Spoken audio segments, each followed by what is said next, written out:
பொங்கல் என்பது அனைவரும் எதிர்பார்த்து காத்து கொண்டிருக்கும் ஒரு நாள் என்றே சொல்லலாம். சிலர் புத்தாடை அணிவதற்காக காத்து கொண்டிருப்பார்கள். சிலர் வகை வகையான பொங்கல் மற்றும் கரும்புக்காக காத்து கொண்டிருப்பார்கள். சிலர் 4 நாள் விடுமுறைக்காக காத்து கொண்டிருப்பார்கள்.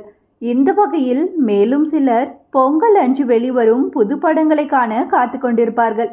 மற்ற நாட்களில் வெளியாகும் புதுப்படங்களை விட பொங்கல் போன்ற திருநாட்களில் வெளியாகும் புதுப்படங்களுக்கு வரவேற்பு அதிகமாக இருக்கும்.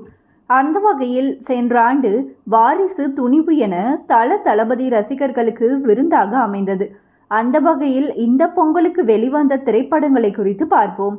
இதில் கேப்டன் மில்லர் திரைப்படம், சாணிகாயுதம், ராக்கி ஆகிய படங்களை இயக்கிய அருண் மாதேஸ்வரன் இயக்கத்தில் தனுஷ் நடித்துள்ள திரைப்படம் தான் கேப்டன் மில்லர். வரலாற்று பாணியில் உருவாகியுள்ள இந்த படத்துக்கு ஜி.வி. பிரகாஷ் இசையமைத்துள்ளார்.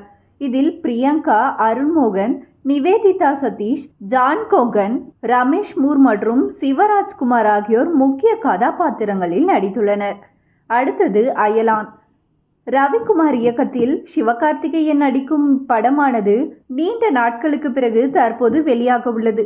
இப்படம் அறிவியல் சாகசங்கள் நிறைந்த ஆக்ஷன் என்டர்டெய்னராக அமைக்கப்பட்டுள்ளது. இந்த படத்தில் ரகுல் பிரீத் சிங், யோகி பாபு, ஷரத் கேல்கர் மற்றும் பலர் முக்கிய வேடங்களில் நடித்துள்ளனர். கிரகத்தை காப்பாற்றும் நோக்கத்துடன் பூமிக்கு வரும் வேற்று கிரகவாசியை சுற்றி இப்படம் நகர்கிறது. இப்படத்திற்கு ஏ.ஆர். ரஹ்மான் இசையமைத்துள்ளார். அடுத்தது குண்டூர்காரம். மகேஷ் பாபு நடிப்பில் வெளிவந்த இத்திரைப்படம் தான் குண்டூர்காரம்.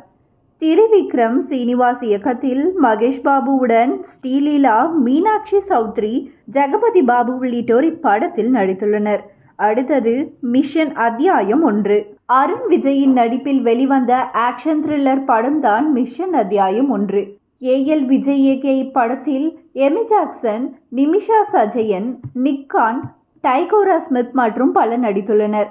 நோய்வாய்ப்பட்ட தனது மகளை சந்திப்பதற்காக எல்லா தடைகளையும் மீறி தப்பிக்க முயலும் ஒரு கைதியை சுற்றி இக்கதை நகர்கிறது. ஜி.வி. பிரகாஷ் இப்படத்திற்கு இசையமைத்துள்ளார். அடுத்ததாக ஹனுமன். பிரசாத் வர்மா இயக்கத்தில் தேஜா சஜ்ஜா, அமர்தாயர், சமுத்திரகனி மற்றும் வரலட்சுமி சரத்குமார் நடிப்பில் வெளிவந்த இப்படம் தான் ஹனுமன்.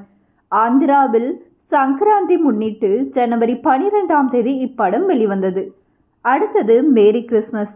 மக்கள் செல்வன் விஜய் சேதுபதி கோலிவுட்டை தாண்டி பாலிவுட்டிலும் தடம் பதித்து வெற்றி கொடி நாட்டி வரும் வேளையில் தற்போது பாலிவுட்டின் கனவு கன்னி கத்ரினா கைஃபுடன் மேரி கிறிஸ்மஸ் நடித்துள்ளார். இப்படம் தமிழ் மற்றும் ஹிந்தி பதிப்பில் வெளியாகியுள்ளது.